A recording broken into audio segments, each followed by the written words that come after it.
actually be there. Ooh. He is on the poster. Well, before we He is in this game. Before we get ahead of ourselves, though, we're going straight into game number 4. Same thing, man. RRQ going second.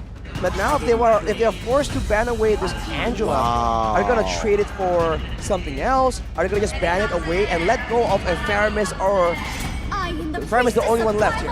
Okay, so it's still going to be the backshot for Adrian and as well as Edith, the Biff ban from the side of There you go.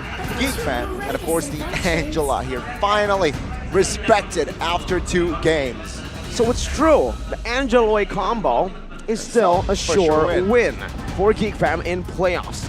Let's see for the first pick here. Last time has always been the Angela. Do they want to pick up something like an Irithel this time around?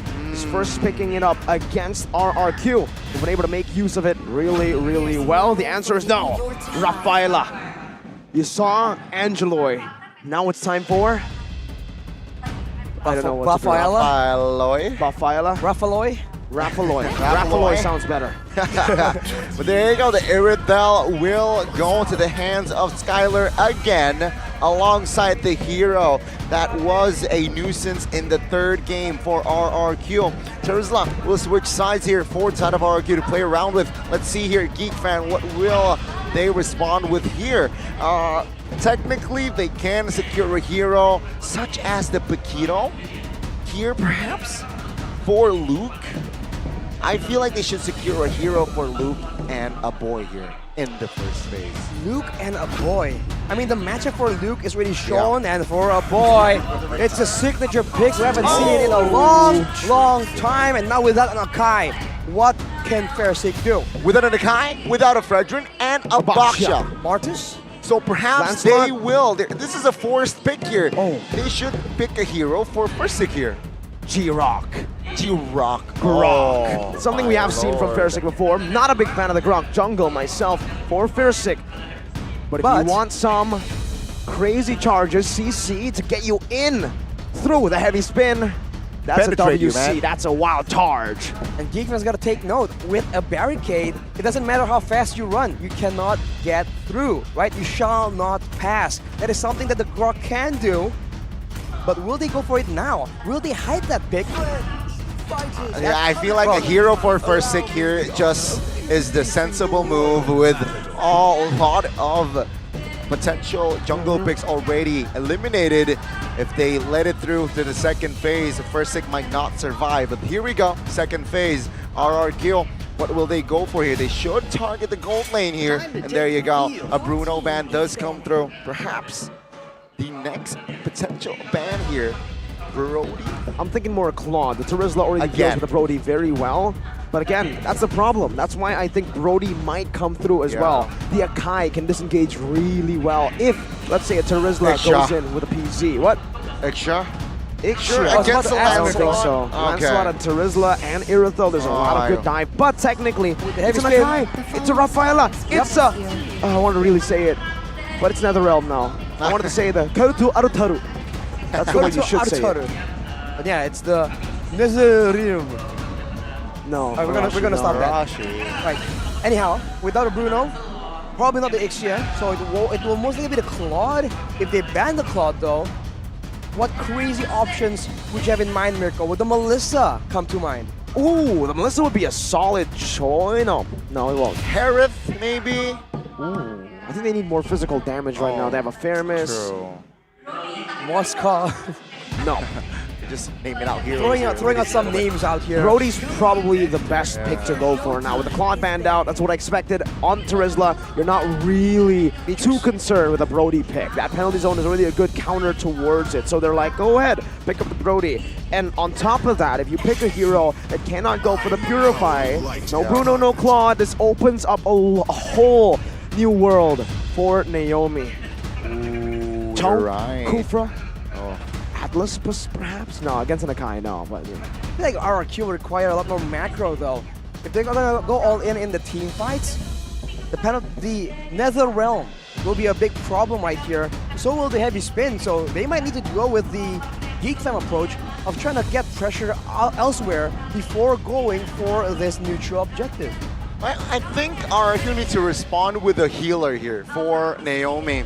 Considering that you have the Netherrealm and the Rafaela, which gives you a lot of sustainability during team fights or even pickoffs, but no, they will still commit to a hero that can lock you down, and it's going to be the Cho.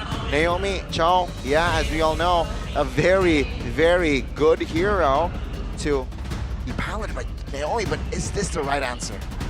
It might be. It forces basically any pick to be very tough to play. What's the options here? Brody, no Purify. Beatrix, no Purify. Ixia, usually with a flicker. I don't know if you want to try. Carry is a bad answer. It can't be. The carry could be an answer, you're right. I mean, against this though, Yeah. it's a bit scary, but they do it anyways. They go for it. And a Paquito for Luke.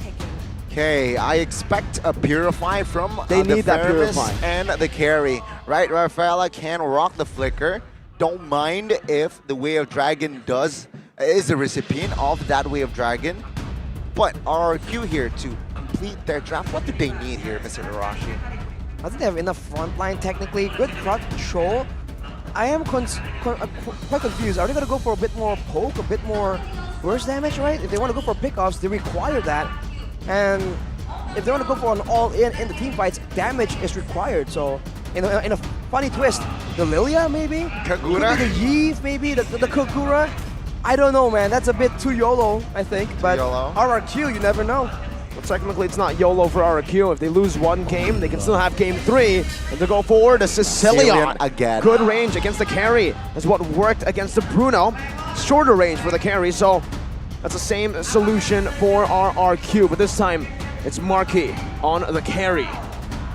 Let's see, ladies and gentlemen, and take a look at the draft. And oh, okay, crowd control-wise, favors the side of GEEK Fam, but not by much though. Only what, 6%? Not by too much. I think the utility, the survivability is where GEEK Fam has a huge edge. And now, 11 on the Sicilian, earlier against a Martis, against a Bruno and Lapu, manageable. Against a Paquito Frederick, you know, and a Kai, a lot more dangerous in my opinion.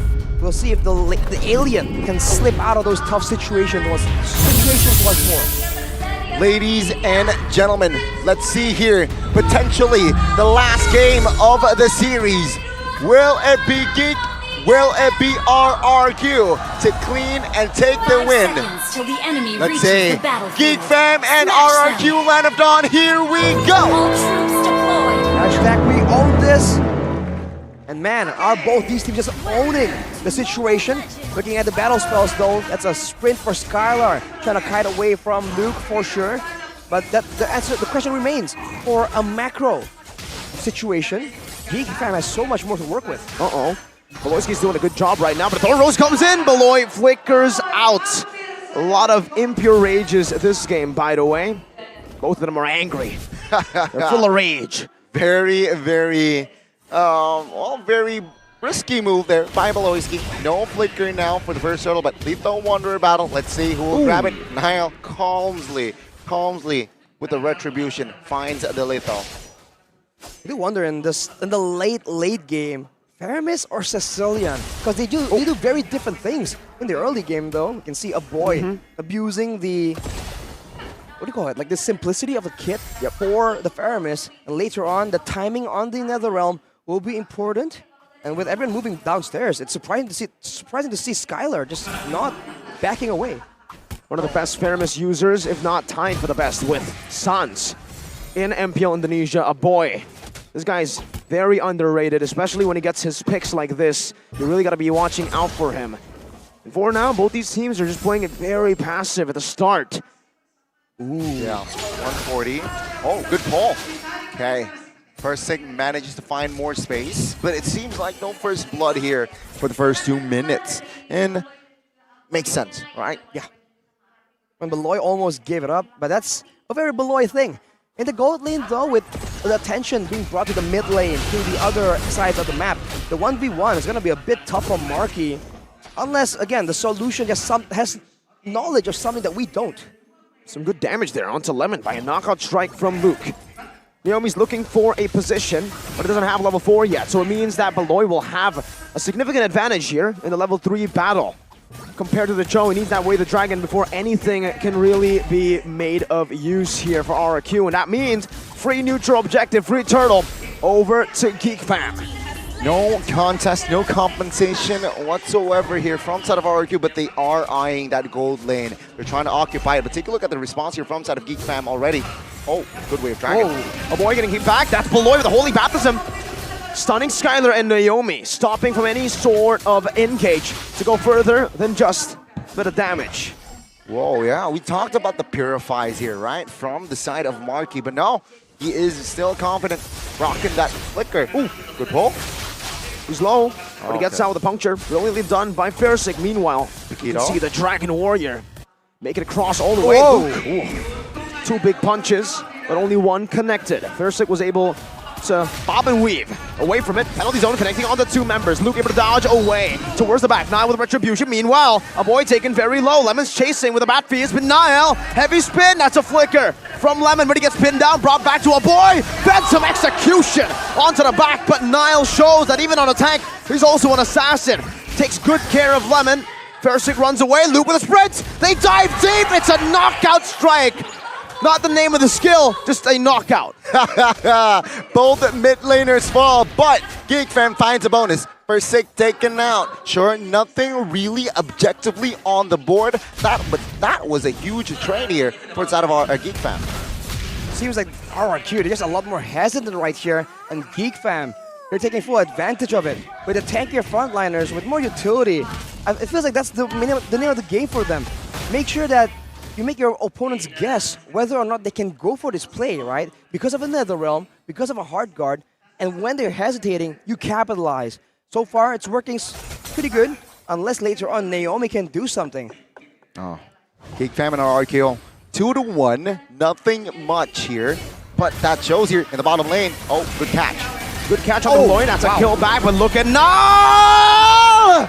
Bring Skylar back all the way! Marky picks up the scraps, and that's a kill over to GEEK Roamer for gold. Only on Mobile Legends where a panda is more threatening than a lion. Marky dashing forward, finds the kill. That's a double, and now Lemon solo killed again. The Dragon Warrior finds another. Niall so active around the map. Fairsick though finds compensation. That's about it. RRQ finds a, oh my god, they might even commit a kill here onto a Siren. That's a jab. On forward, they can dive this. A boy's looking for it. No penalty zone for Dyron. That's a tank from Beloy, and a boy takes it. The Beloy-a-boy combo. Holy moly. GEEK Fam and RRQ. They're rocking it. Way of Dragon. Oh. Good juke with the flicker. Man, there was so much more proactivity from GEEK Fam right here, turning up the heat at every turn. It's just so difficult for RRQ to keep up for now, but man, once again, Skylar. Niall again, Skylar pinned down. Marky with a kill back. That's a conceal, that's a flicker. Marky gets out of a dangerous spot. They're just always one step behind at every single turn. There's so many playmakers, Luke, a boy, Niall. Everyone's making plays all over the place. RRQ, they're just stuck waiting for a chance to just fight together, especially with Lemon not really stacking right up, even missing some bad impact with Beloyski. You know what they say, it ain't a Beloy game without 2 deaths. Just 2? Yesterday we saw a very rare sighting then, yeah? Oh my god. 0 deaths. Oh, Carry? Oh Carry's kind of scary. A boy, Stampede, and the Netherrealm. Okay, let's see here. 1,500 gold lead. The inner top lane is exposed, seems like. No members from the side of RRQ is on towards, moving towards that lane. Yeah, it's very free, almost wide open. It seems like, yeah, RRQ, their inner will stand still. Are they just trying to trade it out? They're going for the bottom side turret here. It might even be denied though. Look at Niall, always menacing in the back, going for it. You can't use that Way the Dragon. That heavy spin is a build. Imperial Fire again! Niall! It's a personal issue against Skylar. Tyron jumps forward, but Marky picks up the kill. Naomi way the dragon, but Lemon, no mana! No mana on Lemon! They can turn it around! Stampede bringing it back. Marky free hitting again! Finding the kill! That's a triple! But also, Versik picks up a few. A shutdown. Luke now jumps forward. Versik phantom execution. Geek Fam with a W. Oh my god, a mission abort. RRQ, they're in trouble. Geek Fam, what a play, what a way to execute that play. I must say that Skylar, though, in the beginning of the execution, it's great that Niall was able to flank, but he got stuck in the crevice for the gold buff, by the way. I think that contributed to his death. He was just so over-concerned with where Niall was, he wasn't moving properly, and you can't do that against Geek Fam, man. And of course, they need to be careful because they need mana on Lemon. They really do. So unfortunate that the mana was not there for Lemon. Then the Wave Dragon was a non-factor. Oh my god! Skylar's isolated. It's over for him. He's going to die to a push. Oh! Skylar gets out! Penalty zone right now. It's a rescue for the team, and the boy finds it in the back. It's a three-man Sanguine Claw taking Luke down. But now it's Marky! Again! Free hitting in the back. Tyron dealing a lot of damage. Marky stepping forward, finding some damage on the Tyron. Not enough to take him down just yet with the baptism. Blocks Versik down. Fade away. Kill from Marky. A shutdown. Just for a roamer. Another big shot to the back, sending Lemon and Tyron, the demon lineup, back. Boom, bang, bada bing. Geek Fam finds a huge win again. And RRQ, they lost 3 members, a minute to the Lord. And take a look at the gold lead now. Geek Fam established Arashi. 9 minutes and 4,000. It's not the end of the world for RRQ, but then again, it's such a strong, convincing lead that they have established.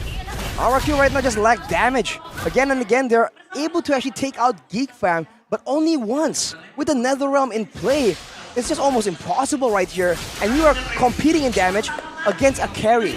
And not just any carry, an 8-2 carry. You can call it a scary carry. An Ocho carry. That's a scary carry. Where did you get that word from, Arashi? 8, it's 8. Oh, okay. But it will be 9 soon. Oh, another win. That was 50-50. Man, Naomi right here, you have to really wonder what his job is. Is he trying to protect the rest of the members? Is it to do AoE crowd control, go for pickoffs? Because RRQ, in an attempt to be a bit more flexible, he doesn't really have the greatest composition to do anything, right? They don't have any burst damage to help out with the pickoff potential. The AoE is limited because Naomi is on a throw, and there's survivability as well. Not anywhere close to Geek Fam. Oh, they're chasing Versik. Good punctures all around, buying some time. Phantom execution to the back, dodging away from the Holy Baptism. A big resource use. Marky, pop that ult. That's a sign. That's a green sign. A boy gets kicked back right now. What a damage. A boy able to flicker around. Pops in the Netherrealm. Versik in the midst of it all. Niall pinning Tyron down. He's very low. Marky gets it. He dodges away from the PZ. And in the back, Niall in the 1v1. Skylar taken low. Luke gonna be knocked up by the G-Kunda, but still is able to survive. A good bad impact onto Malloy. Versik, puncture. Luke jumps in. Knockout strike, knocking him up. Forcing him back. Sanguine Claws bringing a boy back. Luke is looking for a re-initiation. They want to go for this. The Holy Healing grants him in that movement speed. But the Phantom Execution will be used defensively, and Geek Fam will take a free. Lord. What a coordination again. Wow. The unity with Marky in the fray, Arashi. Geek Fam just moves like a unit. Say it together. The Geek Fam unity. Oh my god. Shout out to all the Famunities out there. Chefin in the building as well. 7,000 gold lead itemization, Arashi. What is up? Voloisky went for the Enchanted Talisman, so he's gonna be a lot more obnoxious in moving around the map and denying Versik using the Holy Baptism. And of course, Marky is just well built when it comes to those items, man. He's gonna shred everyone and anyone. And RRQ have no solution to try and stop him. Maybe zone him with Lemon and the bad impacts like he did to Chidera, but that is easier said than done. A few bad impacts. Heading Niall! Brings Tyron back, but it's a flicker backwards. No turret taken. Just a flicker. Burnt. RRQ defend very, very well. Game 2, similar situation. RRQ Down 10,000 gold. Oh, first hit caught. Okay, good puncture.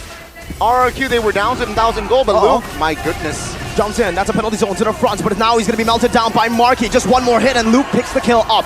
Sends a crying emoji. Fiersick with a puncture. Cancelled out. Offensive execution. No! You can't go for it. It's a double for Luke. Jikundo by Naomi. Luke now marching forward. Sanguine Claws connecting. Luke getting brought back to the team, and the boy brings Skylar back to the team with the Shadow Stampede. So able to escape with a good sprint. 4v3. Sanguine Claws connecting, Beloy the flicker forward. Holy Baptism connecting, but Lemon now has no mana. Gets knocked up. Marky is focused. He's determined, and he is the solution. 2-2. We're getting a game 5. Ladies and gentlemen, welcome to game 5. Geek Fam, they were down 0-2. The super sub is still the difference maker. Super sub is out of control. RRQ. They can't find anything. No pickoffs, no team fights, no neutral objectives. They're completely shut out by Geek Fam. And it's looking grim. What was once a hopeful 2-0 match point is now a do or die situation. MPL Indonesia Season 12.